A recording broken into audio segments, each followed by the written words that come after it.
Same sex marriage यानी कि समलैंगिक विवाह पर सुप्रीम कोर्ट को 13 मार्च को फैसला सुनाना था, लेकिन सुनवाई के दौरान सुप्रीम कोर्ट ने कहा कि समलैंगिक विवाह को मान्यता देने से जुड़ी याचिकाओं पर संविधान की पीठ सुनवाई करेगी। असल में दलीलों में मांग की गई थी कि अपनी पसंद के व्यक्ति से शादी करने का अधिकार LGBTQIA+ नागरिकों को भी मिलना चाहिए। कोर्ट में केंद्र सरकार इसके विरोध में थी। उसने कहा कि यहां पर कई सारी दिक्कतें सामने आ सकती हैं। तो कई सारे सवाल उठे हैं कि क्या सुप्रीम कोर्ट में सरकार का ये रवैया सही है या नहीं, और भारत में इससे पहले इन तमाम अधिकारों को लेकर क्या क्या हुआ है। भारत ही नहीं बल्कि बाहर के देशों में, यानी कि कौन कौन से देश ऐसे हैं जो इन अधिकारों को मान्यता दे चुके हैं, जानेंगे हम आज की इस वीडियो में। बस आप वीडियो के लास्ट तक मेरे साथ बने रहिएगा। बारेट बेंच की रिपोर्ट के मुताबिक 3 जजों की पीठ ने कहा कि याचिका उन अधिकारों से संबंधित मुद्दों को उठाती है जो प्रकृति में संवैधानिक हैं, और इसलिए 5 न्यायाधीशों की संविधान पीठ के द्वारा सुनवाई की जानी चाहिए। कोर्ट ने अपने आदेश में कहा, इस अदालत के समक्ष उठाए गए बहुत से मुद्दे ट्रांसजेंडर व्यक्तियों के प्राकृतिक संवैधानिक अधिकार के अनुसार शादी करने के अधिकार से संबंधित है। हमारा मत है कि यहाँ के मुद्दों को इस अदालत की 5 जजों द्वारा संविधान के 145(3) के तहत सुलझाया जाता है। हम इस मामले की सुनवाई को संविधान पीठ के समक्ष तैनात करने का निर्देश देते हैं। आर्टिकल 145 सबसेक्शन 3 प्रदान करता है कि इस संविधान की व्याख्या के रूप में कानून के एक महत्वपूर्ण सवाल से जुड़े किसी भी मामले को तय करने के उद्देश्य से बैठने वाले जजों की कम से कम संख्या 5 होगी। कोर्ट ने मामले की सुनवाई के लिए 18 अप्रैल की तारीख तय की है, जब ये जजों की बेंच सामने आएगी। वहीं केंद्र सरकार ने रविवार को सुप्रीम कोर्ट में अपना पक्ष स्पष्ट कर दिया है, जिसमें वो अपने पिछले रवैये पर अड़ी हुई है। सरकार ने फाइलिंग में कहा कि सेम सेक्स मैरिज भारतीय परिवार इकाई की अवधारणा के खिलाफ है।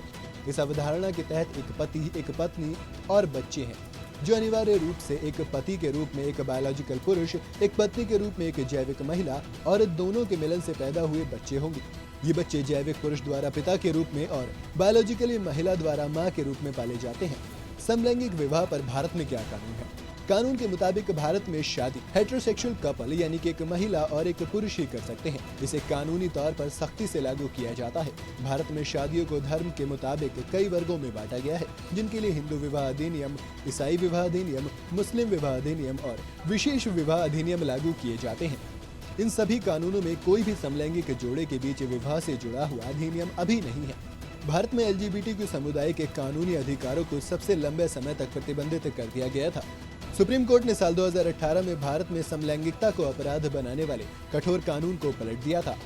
अब बात करते हैं भारत में LGBT समुदाय के लिए कब कब क्या क्या हुआ।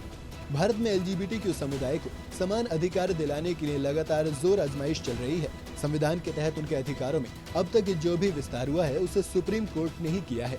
इसीलिए उम्मीद की जा रही है कि शीर्ष अदालत भारत में समलैंगिक विवाह को वैध कर सकती है।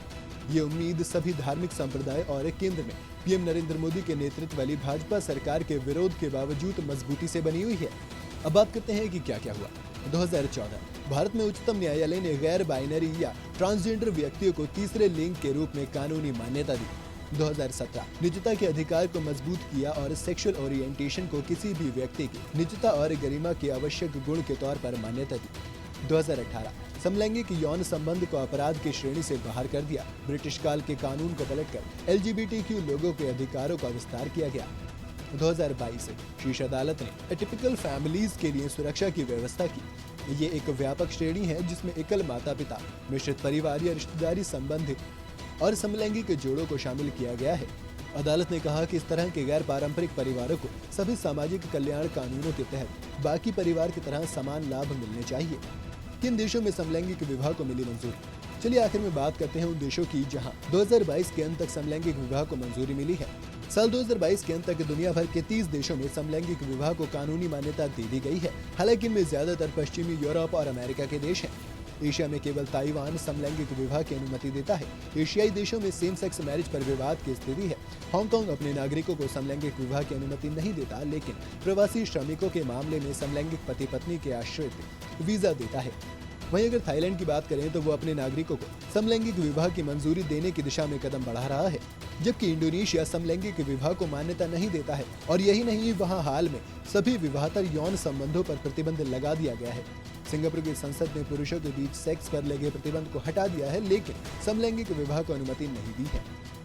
आपको क्या लगता है कि केंद्र सरकार का ये सुप्रीम कोर्ट में रवैया कितना सही और कितना गलत है? माने ये विरोध सही है या नहीं? मुझे कमेंट में जरूर बताइएगा। वीडियो अगर आपको पसंद आई हो तो इसे लाइक और शेयर जरूर करें और जाते जाते चैनल को सब्सक्राइब करना बिल्कुल ना भूलें।